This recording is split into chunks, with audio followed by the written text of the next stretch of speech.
चला तर आज आपण जाणून घेऊया अभंग 7. पर्वताप्रमाणे पातक करणे, वज्रलेप होणे अभक्तांसी, नाही ज्यासी भक्ती ते पतित भक्त, हरीशिने भजत दैवहत.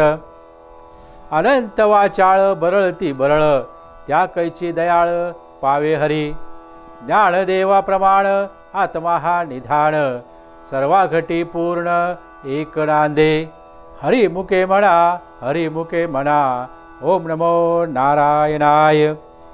त्याचा भावार्थ आपण जाणून घेऊया. आजच्या कलियुगाच्या काळात संपूर्ण भारतवर्षात पाश्चात्य संस्कृतीचे आधुनिकीकरण करत आहे. भौतिक सुखाच्या शोधात असलेल्या सर्व समाज बांधवांनी महत्त्वाचा भाग समजून घेऊन वाटचाल करावी, अशी सकारात्मक विचारसरणी निर्माण करणारी स्थिती आजच्या काळाची गरज आहे. आपले जीवन जगत असताना कळत नकळत अनेक चुका, अनेक अन्यायकारक गोष्टी माणसाच्या हातून घडतात. कधी कधी जाणीवपूर्वक मोठमोठे पातक माणसाकडून घडत असतात. वर्षानुवर्षे चालत आलेल्या अनेक अनुभवातून हेच जीवन आहे की ज्यांनी पर्वतासारखी मोठमोठी पातके केली असून ज्यांना आपल्या सनातन धर्म संस्कृती, योग व्यायाम, अध्यात्मामुळे मिळणारे अद्भुत फायदे वारकरी संप्रदाय यांची काहीही माहिती नसते, जे आध्यात्मिक शक्तीच्या अज्ञानामुळे हरिविषयाच्या अत्याधिक प्रेमरूपी भक्तीविषयी विनमुख आहेत.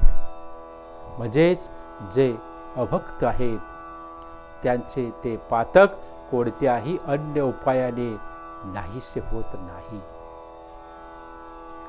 अशा साधकांना मी नेहमीच सांगत असतो की मुखाने हरी म्हणा, मुखाने हरी म्हणा असे देवक्ती रूपी करून मोठ्या कळकळीने सर्वांना सांग.